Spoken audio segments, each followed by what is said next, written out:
तुला राशि वालों, स्वागत है हमारे YouTube चैनल पर आपका।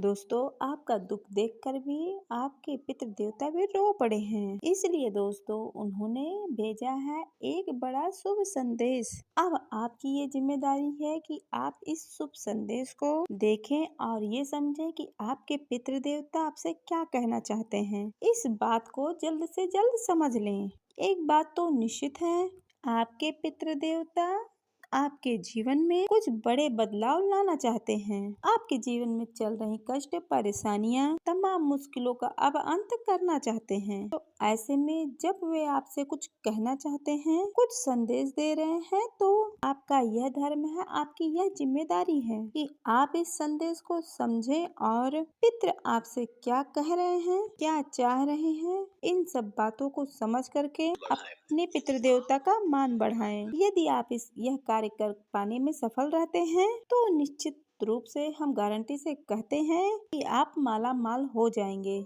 जो भी आप चाहते हैं वो सब कुछ आपको मिलने लगेगा। सबसे बड़ी बात कि आपके जीवन में जो भी कष्ट और परेशानियां चल रही हैं, चाहे रुपए पैसे की तंगी हो या काम धंधा व्यापार सब डूब गया हो, एक एक पैसे के लिए आप परेशान हो और चाहे कर्जा ही आपके सिर पर क्यों नहीं बढ़ा हो, सब कुछ समाप्त हो जाएगा। और इन सब से बढ़कर आपके जीवन में जिन जिन चीजों की भी कमी है, जिनके लिए आप अब तक तड़प रहे हो, सारी चीजें अब आपको एक एक करके मिलनी शुरू हो जाएगी। और यह सब होगा आपके पितृ देवताओं की कृपा से, उनके आशीर्वाद से। यह ज्योतिष कार्यक्रम कोई साधारण कार्यक्रम नहीं है। यह कार्यक्रम इतना शक्तिशाली है कि इसे आप अच्छी तरह से समझ लिया। इसमें बताई गई बातों को अपने जीवन में अगर आप उतार लिए तो आपके जीवन में एक बड़ी क्रांति आ जाएगी।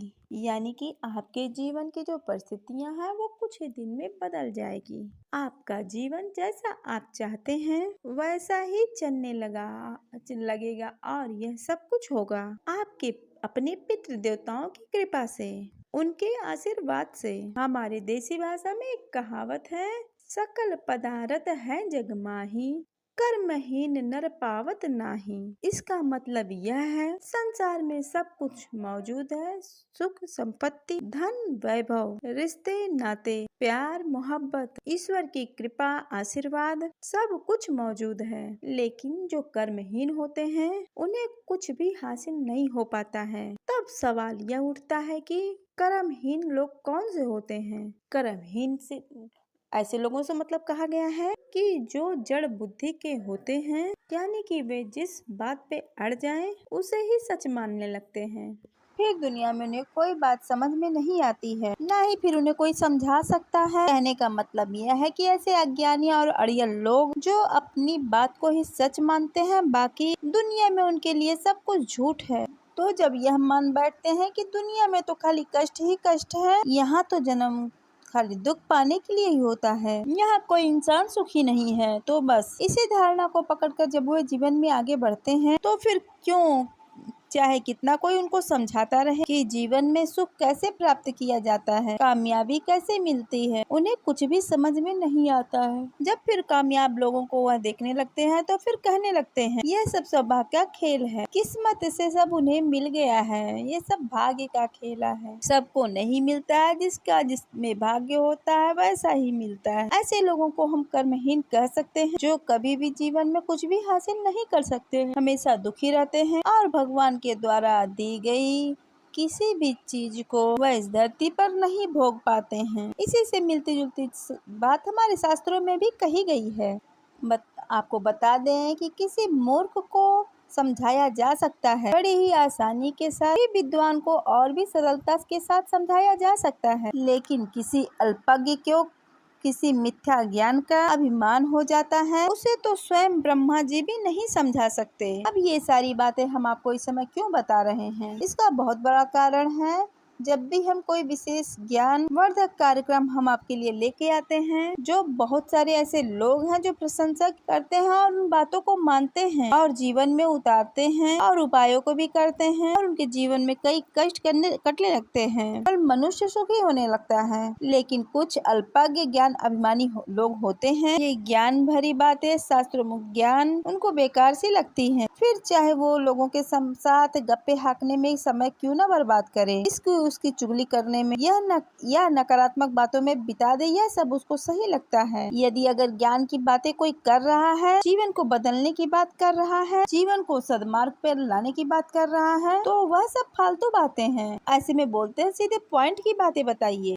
ऐसे अल्पज्ञान लोग को ऐसे बताने में हमको लगता है कि हम किस लोगों को हम ज्ञान दे रहे हैं। हम जिन्हें ज्ञान, वैराग्य और भगवत मार्ग पर लाने की कोशिश कर रहे हैं, इन्हें तो सब कुछ शॉर्टकट में ही चाहिए, कामयाबी भी इन्हें शॉर्टकट में ही चाहिए। लेकिन क्या ये संभव है? नहीं। सब कुछ धीरे धीरे होता है, समय तो लगता ही है। आज पौधा लगाएंगे तो कल ही फल नहीं देगा, समय लेगा। प्रकृति का नियम है, समय लगता है। खैर, ये सब सारी बातें हम आपको इसलिए बता रहे हैं कि हम जो कुछ भी आपको बताते हैं वे सब कुछ शास्त्र प्रमाणित होते हैं। कुछ हमारे जीवन का व्यक्तिगत अनुभव भी होता है, क्योंकि कई लोगों के संपर्क में रहने से ये बातें स्पष्ट हो जाती हैं और ऐसे में उनकी दशा और दिशा को हर वक्त समझना पड़ता है। और इसी प्रकार हम आपके भी जीवन को समझते हैं और इसमें हम आपके जीवन में चल रही परेशानियों को दूर करने में हर तरफ से कोशिश करते हैं। केवल उपाय और रास्ता दिखा देने से जीवन में सरलता नहीं आ जाती है। कभी कभी इंसान के स्वयं की मानसिकता की गलत विचारधारा की वजह से भी इंसान परेशान होता है। जी हाँ दोस्तों, इसीलिए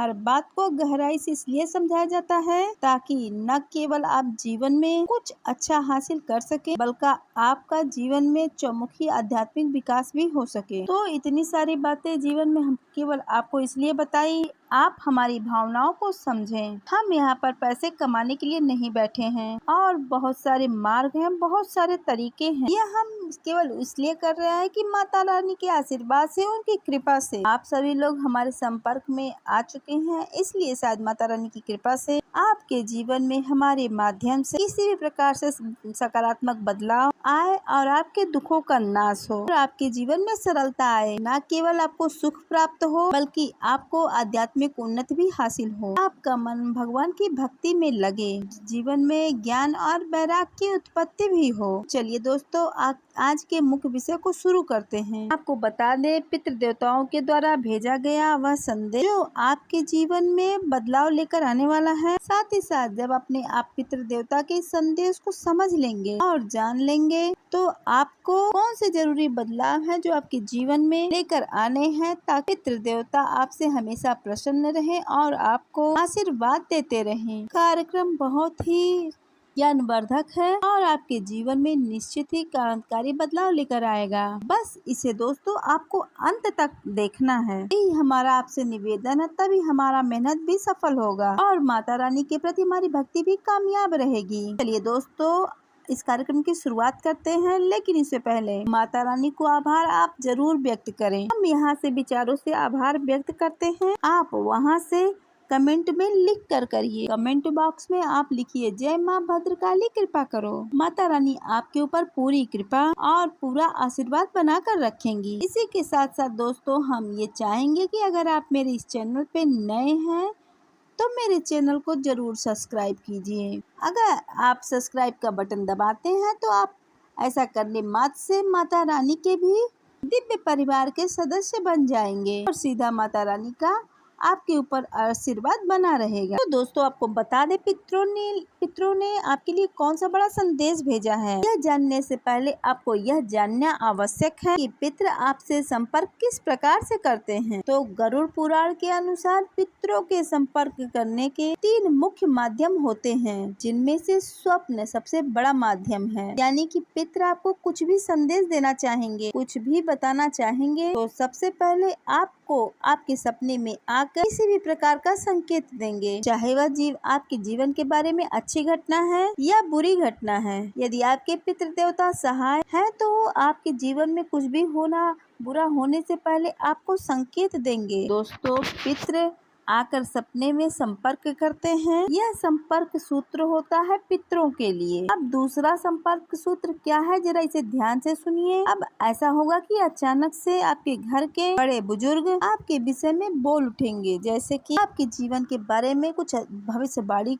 कर उठेंगे, जैसे कि कुछ अच्छी कुछ बुरी। इससे कुछ फर्क नहीं पड़ता है, लेकिन कुछ न कुछ भविष्यवाणी अवश्य करेंगे। ज्यादातर मामलों में यह देखा गया है कि जब कोई शुभ संकेत प्राप्त होते हैं, तभी पितृ आपसे संपर्क करके आपको कुछ भविष्य की झलकियां दिखाना चाहते हैं, कुछ बातें बताना चाहते हैं और थोड़ा सतर्क करना चाहते हैं। ऐसा होगा आपके घर के बड़े बुजुर्ग भी अचानक आपसे कुछ ऐसी अजीब बात कर देंगे कि इसे सुनकर आप भी चौंक उठेंगे। उन्होंने ऐसा कहा तो फिर क्यों कहा, जबकि विषय वह नहीं था। इसे ध्यान से समझिए दोस्तों कि अगर घर पे 4 लोग बैठे हैं और चर्चा कुछ और चल रही है, वह बड़े बुजुर्ग आपसे कुछ ऐसा बोल पड़ेंगे कि जैसे कि आप टॉपिक कुछ और है और टॉपिक वो कुछ और बोल रहे हैं, कि जैसे कि तुम्हारा दुकान जो है वो अच्छा चले गया, या तुम जिस यात्रा पे जा रहे हो वो तुम्हारी यात्रा बहुत ही सुखमय होगी।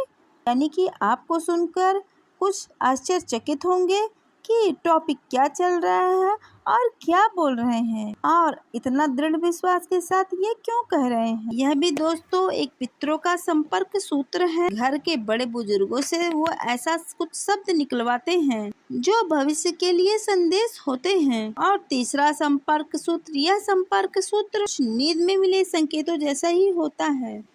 यानी कि कभी आप पूजा पाठ में या ध्यान में या फिर आप योग में बैठे हो, या फिर आपको अचानक से ऐसा कुछ एहसास होता है जैसे कोई आपसे कुछ कह रहा हो सकता है आपको कोई कुछ दिखाई दे या ना दिखाई दे, केवल आवाज ही सुनाई दे, आपके विषय में वह कुछ बात कह रहा होगा। यह भी एक संपर्क सूत्र है। इस तरह से भी पितृगण आपसे संपर्क करते हैं।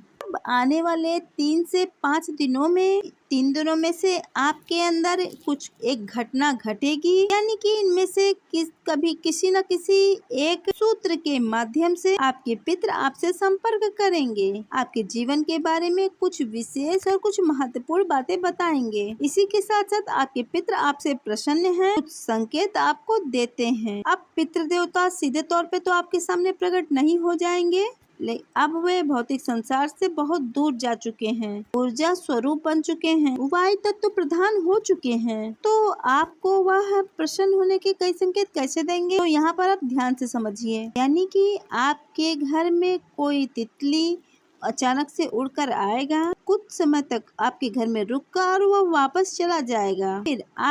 या फिर आपके घर में कोई पक्षी घोंसला भी बना सकता है, या फिर बिल्ली आपके घर में बच्चे दे सकती है, या फिर आपके घर के छत पर कई पक्षी इकट्ठा होंगे, कौवे भी इकट्ठे हो सकते हैं। यह संकेत जीवों के माध्यम से दिए जा रहे हैं। संकेत आपके जीवन से भी जुड़े होंगे, यानी कि आपके घर में जो आपके कार्य में जो बाधाएं हैं वो अचानक से दूर होने लगेंगी। जो लोग आपसे नफरत करते हैं, जो लोग आपसे शत्रुता करके बैठे हैं, आपको हानि पहुंचाने का कोई भी अवसर नहीं छोड़ते हैं, ऐसे लोग भी या तो आपके मार्ग से हट जाएंगे या फिर अचानक से आपके मददगार बन जाएंगे। आपके परेशानियों का दौर धीरे धीरे समाप्त होने लगेगा। और सबसे बड़ा संकेत, आपके घर के जो बच्चे हैं वो आज्ञाकारी होने लगेंगे, शुद्ध मार्ग पर चलने लगेंगे। इन संकेतों से आप पहचान सकते हैं कि पितृ देवता आपसे प्रसन्न हैं, आपसे संपर्क करने की कोशिश भी कर रहे हैं। अब अगले 3 से 5 दिनों के भीतर आपके पितृ देवता आपसे संपर्क करेंगे। हमने आपको संपर्क माध्यम बता दिया है। पुराणों के अनुसार पितृ देवता इसी प्रकार संपर्क आपसे करते हैं। ध्यान से सुनिए, जब पितृ देवता आपसे संपर्क करेंगे तो आपको वे क्या संदेश देना चाहते हैं। याद रखिए दोस्तों, कोई भी देवी शक्ति, कोई भी शक्ति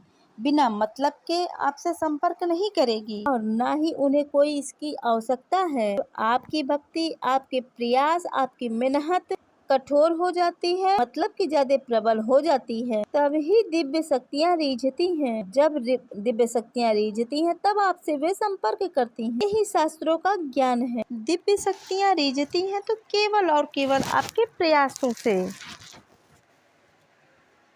अब आपने पितृ देवताओं को रिझाने के लिए जो भी प्रयास किए हैं, छोटे बड़े प्रयास से कोई फर्क नहीं पड़ता है। एक बात और हम आपको बता दें, यदि आप स्नान करते समय मात्र अपनी अंजलि में थोड़ा सा जल भरकर पितरों के नाम से तर्पण दे देते हैं, उससे भी पितृ देवता प्रसन्न हो जाएंगे। या सूर्य देवता को जल देते हुए भी पितृ देवताओं के लिए मन में ख्याल लाते हैं तो पितृ देवता प्रसन्न हो जाएंगे। दिव्य शक्तियों के आगे आप प्रयास किस प्रकार कर रहे हैं, यह महत्व रखता है कि आप क्या प्रयास कर रहे हैं। इससे कोई फर्क नहीं पड़ता है। मतलब कहने का यह है कि आपका प्रयास करते समय भाव क्या है, भावनाएं कैसी है और आप किस प्रकार से उन्हें क्या समर्पित करते हैं, इस भाव का अधिक रहता है। आप जो भी प्रयास किए हैं उन्हें प्रसन्न करने के लिए, या आप जो विचार कर रहे हैं उन्हें प्रसन्न करने के लिए। ऐसे काम करें, हम यह करें, हम वह करें, दीपक जलाएंगे या फिर ब्राह्मणों को भोजन कराएंगे। जो भी कुछ आपने विचार बनाए हैं और जो किए हैं उससे आपके पितृदेवता आपसे प्रसन्न हैं। पितृदेवता बड़े आसानी से प्रसन्न हो जाते हैं। कारण यह है कि उनका भावनात्मक प्रभाव आपसे दूर नहीं होता है जब तक कि उन्हें पुनर्जन्म प्राप्त न हो जाए या फिर दिव्य धाम में प्रवेश न हो पाए। दिव्य धाम में प्रवेश हो जाए तब तक कि वे आप पर ही बनकर रहते हैं, आपसी भावनात्मक रूप से आपसे जुड़े रहते हैं। जब दिव्य शक्तियाँ रिझती हैं तभी वो आपको दर्शन देती हैं। दिव्य शक्तियाँ रिझती हैं केवल व केवल आपके प्रयासों से। अब आपने पितृदेवताओं को रिझाने के लिए जो भी प्रयास किए हैं, आपको बता दें, अगर आप स्नान करते समय तो अपनी अंजलि में थोड़ा सा जल लेकर पितरों के निमित्त अर्पण करते हैं तो इससे भी पितृदेवता बहुत प्रसन्न हो जाते हैं। या अगर आप सूर्य देवता को जल देते समय भी पितृदेवताओं के लिए थोड़ा सा भी मन में भाव लाते हैं तो इससे भी पितर प्रसन्न हो जाते हैं। दिव्य शक्तियों के आगे आप प्रयास किस तरह से कर रहे हैं, यह महत्व रखता है कि क्या आप क्या प्रयास कर रहे हैं। इससे कोई फर्क नहीं पड़ता है। मतलब यह है आपका प्रयास करते समय भाव क्या है, आपकी भावनाएं कैसी हैं, आप किस तरह से उन्हें समर्पित कर रहे हैं, इस बात का महत्व अधिक रहता है। जो आप प्रयास कर रहे हैं उन्हें प्रसन्न करने के लिए, पितृदेवता को प्रसन्न करने के लिए हम ऐसे काम करें, यह करें, वह करें, दीपक जलाएंगे या फिर ब्राह्मणों को भोजन कराएंगे। जो भी कुछ आपने विचार बनाए हैं और जो किए हैं उससे पितृदेवता आपसे प्रसन्न हैं और पितृदेवता बड़ी आसानी से प्रसन्न हो जाते हैं। इसका यही कारण है कि उनका भावनात्मक लगाव आपसे दूर नहीं होता है जब तक कि उन्हें पुनर्जन्म प्राप्त न हो जाए या फिर दिव्य धाम में प्रवेश न हो जाए। तब तक वे आपके ही बनकर रहते हैं, आपसे भावनात्मक रूप से जुड़े रहते हैं। तो ऐसे में आप जरा सा भी प्रयास अगर करते हैं तो आपसे वो रीझ जाते हैं और आपसे प्रसन्न हो जाएंगे। ऐसे में अगर आप वो रीझ गए, आपसे प्रसन्न हो गए, सीधी सी बात है कि आपके पूर्वज हैं और आपसे प्रसन्न है तो आपको क्या आशीर्वाद देंगे। आप जीवन में तरक्की करें, आगे बढ़ें और जो भी कार्य करें आप लेके आगे बढ़ें। धर्म को लेकर आप आगे बढ़ें। जी हाँ दोस्तों, जीवन में सफलता पाने के कई रास्ते होते हैं। कुछ लोग धार्मिक रास्तों से आगे बढ़ते हैं और किसी को हानि नहीं पहुंचाते हैं। उनकी चाल थोड़ी धीमी होती है लेकिन उनके कार्यों में बहुत बल होता है। उनका पौरुष बहुत शक्तिशाली होता है और उनकी कर्म की शक्ति से पुण्य इकट्ठा होता रहता है। कुछ लोग शॉर्टकट में चलते हैं, सरल मार्ग अपनाते हैं, दूसरों का शोषण करने लगते हैं और उससे भी पैसा कमा लेते हैं। जीवन में अमीरी आ जाती है लेकिन शांति सुकून नहीं आ पाता है। उनका पौरुष, उनका कर्म बल कमजोर होता है जो कि उनके दुर्भाग्य का निर्माण करता है। आज नहीं तो कल कष्ट प्राप्त होंगे। हाँ, हाल में ही लगेगा कि पैसा खूब आ गया है, अब तो मजे ही मजे, आनंद ही आनंद है। लेकिन इस प्रकार से कमाया गया पैसा पितरों को राज नहीं आता है। पितृ उन्हें श्राप देने लगते हैं, दुखी होने लगते हैं। तो बस दोस्तों, अब आपके जीवन में तरक्की का समय आ रहा है। कई ऐसे विशेष योग हैं जो आपके जीवन में बनने वाले हैं। इन्हें पितृ देवता के आशीर्वाद से बनने वाले योग ही कहेंगे। उनकी कृपा मिलेगी जो आपके जीवन में बदलाव लाने वाले हैं। अब पितृ देवता का आपके लिए मुख्य संदेश क्या है, इसे जरा सा आप ध्यान से सुनिएगा। सबसे पहला संदेश आपको पितृ देवता ये दे रहे हैं कि जीवन में आप चाहे जैसे भी रहो, चाहे कुछ भी करो, धर्म का मार्ग बिल्कुल भी मत छोड़ो, सत्य का मार्ग बिल्कुल मत छोड़ना, कभी किसी को पीड़ा मत देना। किसी को भी पीड़ा पहुंचाकर आप सुखी नहीं रह सकते हो। कुछ समय के लिए क्षणिक सुख तो आपको प्राप्त होगा लेकिन आगे चलकर आपको भयंकर पीड़ा आपका इंतजार कर रही होगी। तो ऐसे सुख की ओर न भागे, हमेशा सत्यता के मार्ग पर ही चलें और वहीं से कामयाबी हासिल करने की भी कोशिश करें। दूसरा संदेश पितृदेवता का यह है कि कर्म की शक्ति को पहचानें। जी हाँ दोस्तों, हमेशा यही न सोचते रहें कि जीवन में बहुत परेशानी है, बहुत कष्ट है, बहुत कर्जा है, व्यापार नहीं चल रहा है, पैसे आ ही नहीं रहे हैं। आप तो बस कर्म करते रहिए, व्यापार चले या ना चले, समय से अपनी दुकान खोलिए और समय से उसे बंद करिए। अपनी नौकरी पे ईमानदारी से जाइए, पूरी ईमानदारी से आप काम कीजिए, फिर चाहे उसका कोई सम्मान करे या ना करे, आज नहीं तो कल आपकी अच्छाई की विजय हो ही जाएगी। याद रखिएगा, बुराई चाहे कितनी भी प्रबल हो, लेकिन एक ना एक दिन अच्छाई के सामने घुटने जरूर ही टेक देती है। और जिस दिन बुराई अच्छाई के सामने हारती है, फिर अच्छाई का और सच्चाई का जो फल प्राप्त होता है वह जीवन भर जाता नहीं है। जब अच्छा समय शुरू होता है तो वह कभी बदलता नहीं है। अपने कर्म की शक्ति को पहचाने, हर काम समय पर करें, बिल्कुल भी आलस्य ना करें, किसी भी कार्य को बिल्कुल भी न टालें। जो करना है सो करना है, उसे अपनी दिनचर्या बना लें। तीसरा संदेश, जो कि सबसे महत्वपूर्ण है, इस संदेश के आगे सब संदेश बेकार है, तो जरा इसे आप ध्यान से सुनिए। असल में यही मुख्य संदेश है। अब दोस्तों थोड़ा ध्यान से समझिएगा। इंसान की हालत आज के समय में इतनी खराब क्यों है? जिसके पास धन दौलत गाड़ी बंगला मकान सब कुछ है, वह भी दुखी, और जिसके पास नहीं है वह तो दुखी है ही। इंसान की दुर्गति का कारण असल में खुद इंसान ही है। अब ऐसा क्यों है, अब आप समझिए। एक पतंग है जो हवा में उड़ रही है। अब उस पतंग को कि मेरी डोर इस इंसान ने पकड़ रखी है, इस वजह से यह मुझे आजाद नहीं कर रहा है और यह मेरी गुलामी है। इसकी गुलामी से मुक्त होकर ही मुझे जीवन में सुख प्राप्त होगा। ऐसा विचार करके वह पतंग उस डोर को तोड़ करके उड़ जाती है। अब आप समझिए उस पतंग का क्या नतीजा होगा। वह पतंग तो कुछ समय हवा में हिचकोले खाएगी, खूब आजादी का आनंद लेगी। फिर एक समय आएगा वह किसी न किसी झाड़ पर, किसी न किसी खंभे पर लग जाएगी या फिर सीधे वो जमीन पर गिर जाएगी। जब ऐसी स्थिति में वह पतंग फंसेगी तो उसका क्या हाल होगा? सिर्फ दुर्गति होगी, बुरा हाल होगा। इंसान का भी यही हाल है। भगवान की भक्ति, धर्म, भगवान से प्रेम, उनमें आस्था, यही वह डोर है जो इंसान को बांध के रखती है, शांति और सुकून की धारा प्रवाहित करती है। इंसान इतना मनमौजी है कि वह मनमौजी करने से नहीं संभलता, तो भगवान की भक्ति में ढोंग ढकोसला, पुराने जमाने की बातें बताकर मन मानी करने लगता है। जुआ शराब वैश्यावृत्ति मांस बच्चड़ आदि गलत कार्य करने लगता है। फिर यही आजादी उसको भारी पड़ जाती है। जो अगर आपने एक बार तो अपनी डोर अगर भगवान से तोड़ ली, धर्म से हटा ली, उस पतंग की तरह, तो थोड़ी देर के लिए सुखी तो हो जाओगे, लेकिन बाद में